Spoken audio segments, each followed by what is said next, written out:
माणूस हा असा एकमेव प्राणी आहे, की ज्याला स्वार्थ चिकटलेला असताना तो कोणाच्याही जीवाची हत्या करू शकतो.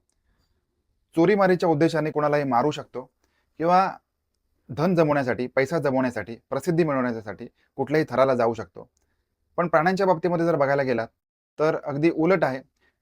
प्राणी त्यांच्या भुकेला लागेल इतकंच अन्न जमवतात. अगदी वन्य हिंस्र पशु पशु का असेना, त्यांना सुद्धा एका भुकेला लागेल इतकंच हिंसा किंवा एखाद्या प्राण्याची हत्या ते करत असतात. त्याच्या पलीकडे जाऊन म्हणजे एका भुकेसाठी एखाद्या वाघाने 10 जनावरं मारलेत असं कधी ऐकायला येत नाही. पण माणसाच्या बाबतीमध्ये स्वार्थापोटी एखाद्या व्यक्तीला त्याच्या घरचे नातेवाईक सुद्धा दिसत नाहीत. आपल्या समोर आपले आई-वडील आहेत, आपली भावंड आहेत, याचा देखील त्याला विचार येत नाही. आणि प्रेम प्रकरणासारख्या फुटकळ कारणासाठी एक तरुण मुलगा, ज्याचं वय वर्ष 18 पण पूर्ण नाहीये, अशा एका तरुण मुलाने त्याच्या आई-वडिलांना आणि भावाला संपवलेलं आहे. ही संपूर्ण घटना बघण्यासाठी आपल्याला जायचं आहे उत्तर प्रदेशमध्ये. नमस्कार, कारनामा मराठी क्राईम स्टोरीमध्ये मी वैभव आपल्या सगळ्यांचं स्वागत करतो. उत्तर प्रदेश तसं बघायला गेलं तर क्राईम रेटच्या बाबतीमध्ये खूप जास्त नाव असलेला राज्य आहे. याच्यामधला गाजीपूर जिल्हा आणि नंदगंज हा भाग आहे. याच्यामध्ये कुसम्मी ग्राम नावाचं एक गाव आहे.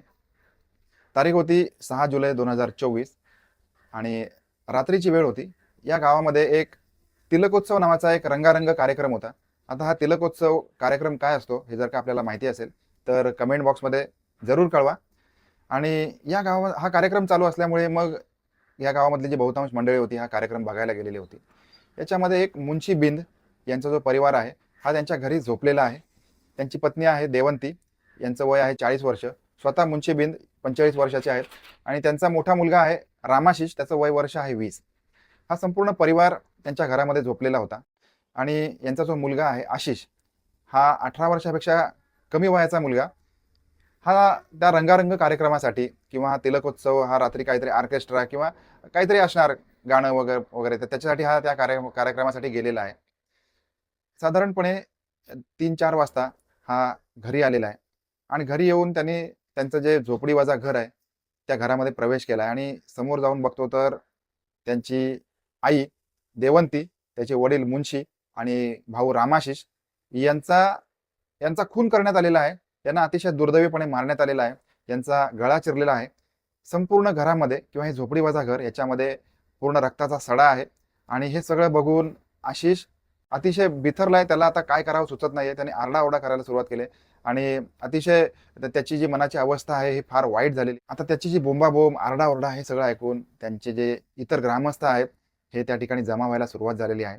आणि सगळेजण जमा होऊन समोर त्यांना सुद्धा वाईट वाटत होतं, कारण काल परवापर्यंत आपल्यामध्ये असणारी सगळी मंडळी अचानक यांची एवढी दुर्दैवी हत्या झालेली आहे.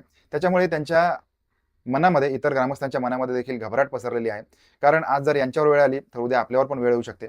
चोरीच्या उद्देशाने ही हत्या झाली की काय, किंवा इतर अनेक प्रश्न या गावकऱ्यांच्या मनामध्ये होते. त्याच्यामुळे कोणीतरी पोलिसांना फोन केलेला आहे आणि पोलिसांचे वरिष्ठ अधिकारी, वरिष्ठ तपास अधिकारी, फॉरेन्सिक मंडळी हे सगळे त्या ठिकाणी दाखल झालेले आहेत. आता पोलिसांचा जो तपास आहे हा नियोजनबद्ध पद्धतीने सुरू झालाय. पोलिसांनी आता एक एक हे परिस्थिती समजून घ्यायचा प्रयत्न केलेला आहे की हत्या कशा प्रकारे झाली असेल, कुणामुळे झाली असेल, किंवा जे काही तत्सम प्रश्न पोलिसांच्या मनामध्ये होते तर त्या दृष्टिकोनातून पोलिसांनी तपास सुरू केलेला आहे. आता याच्यामध्ये काही गोष्टी पोलिसांच्या नजरेस आलेल्या आहेत. आता होतं काय की ज्या वेळेला पोलीस अशा पद्धतीने तपास करत असतात तर पोलिसांचा तपासाची सुरुवात सगळ्यात पहिल्यांदा मग त्यांच्या ज्या घरचे जे जवळची मंडळी असतात यांच्या मार्फत होतो. कारण जी व्यवस्थित माहिती असते, जास्त माहिती असते की यांची हत्या कोण करू शकतं, किंवा चोरीच्या उद्देशाने झालेली आहे का, किंवा कुणासोबत यांची दुश्मनी आहे का, अशा स्वरूपाचे जे प्रश्न असतात याची उत्तरं त्यांच्या इतर जे घरचे असतात यांच्याकडून चांगल्या पद्धतीने मिळू शकतात. त्याच्यामुळे यांच्या घरी हा जो 18 वर्षाखालील जो मुलगा आहे आशिष, हा एक राहिलेला होता. त्याच्यामुळे पोलिसांनी याच्याकडे तपासणी करायला सुरुवात केली, त्याला प्रश्न विचारायला सुरुवात केली.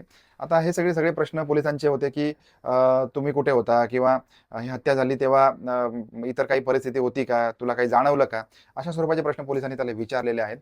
आणि त्यांनी सुद्धा या प्रश्नांची उत्तरं पोलिसांना दिलेली होती की मी रात्री 10-11 वाजल्यापासून मी हा रंगारंग कार्यक्रम, ऑर्केस्ट्रा, नाचगाणं बघायला गेलेलो होतो. त्याच्यामुळे मी घरी आल्यानंतर बघतो तर समोर माझी अशी परिस्थिती आहे. त्याच्यामुळे मग मला सगळ्या गोष्टी माझ्या कंट्रोलच्या बाहेर गेल्या, मला रडू आवरेना. मग सगळे गावकरी मंडळी जमा झालेली आहेत.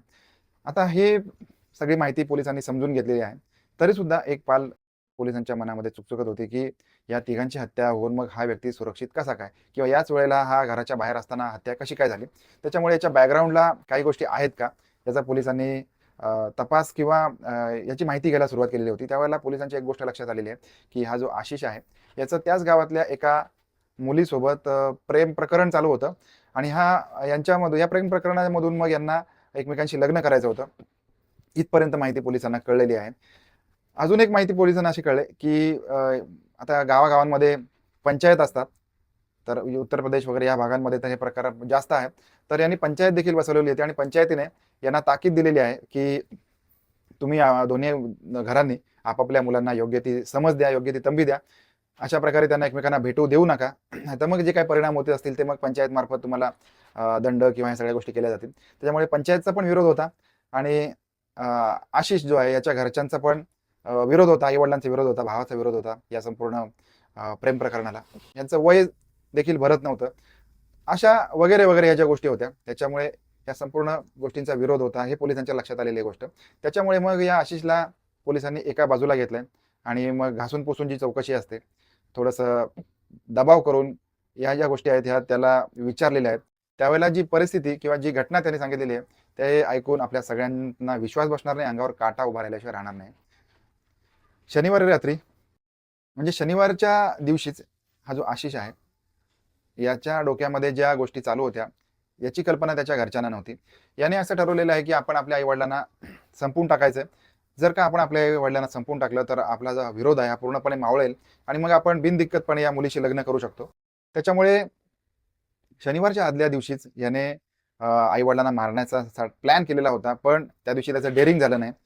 त्याच्यामुळे मग दुसऱ्या दिवशी म्हणजे शनिवारी रात्री 2 वाजता याने नाटक केलेलं आहे, की मी ऑर्केस्ट्रा किंवा रंगारंग कार्यक्रम बघायला जातोय आणि रात्री 2 वाजता त्या ठिकाणाहून घरी आलेला होता. घरी आल्यानंतर त्याने अगोदरच ते शेतातलं जे खुरपं असतं त्याला धार काढून ठेवलेली होती आणि 2च्या दरम्यानी घरी त्याने गाढ झोपेमध्ये असलेल्या आपल्या आई-वडील आणि आपला सख्खा मोठा भाऊ यांच्या गळ्यावरती सपासप वार करून त्यांना झोपेमध्ये संपवलेलं आहे. त्यांना आरडाओरडा करण्याचा संधी देखील त्यांनी दिलेली नाहीये. ज्यांनी जन्माला घातलं त्यांना अशा प्रकारे इतका वाईट मृत्यू स्वतःच्या मुलाकडून येईल याची कल्पनाही कोणी करू शकत नाही. आता यांचं घर एक झोपडीवाजा घर, चोरी होण्याची कुठल्याही प्रकारे शक्यता नाही. अशा सगळी परिस्थिती असल्यामुळे पोलिसांनी काही वेळामध्येच आरोपीला अटक केलेली आहे आणि गुन्हा देखील त्याच्या तोंडून वदवून घेतलेला आहे. विषय असा असतो, की मुलांवरचे जे संस्कार आहेत, हे कशा प्रकारचे संस्कार आहेत? यांनी हा जो मुलगा वाढवलेला होता, याला आता मुलगा न म्हणता त्याला कार्ट म्हणावं लागेल. हे कार्ट अशा आई पदरी कसं काय निपजलं? हे निश्चित विचार करण्यासारखी गोष्ट आहे. या मुलांनी कोणीही असाल, आई-वडिलांचे जे उपकार आहेत, हे या जन्मात तरी फिटू शकत नाहीत. तुम्हाला आई-वडिलांसाठी एखादी गोष्ट करता येत नसेल, तर तुम्ही करू नका.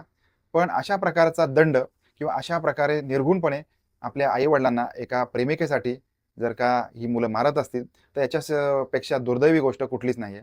आणि जो आपल्या आई-वडिलांना एका प्रेयसीसाठी मारू शकतो, त्या प्रेयसीने त्याच्या जी लव्हर आहे, तिने ही गोष्ट लक्षात घ्यायला पाहिजे, की जो आपल्यासाठी आपल्या आई-वडिलांना मारतोय, तर आपल्यासाठी त्याला जर का दुसरी कोणी मुलगी आवडली, तर तो आपले काय हाल करेल, हे देखील त्या मुलीने लक्षात घ्यायला पाहिजे.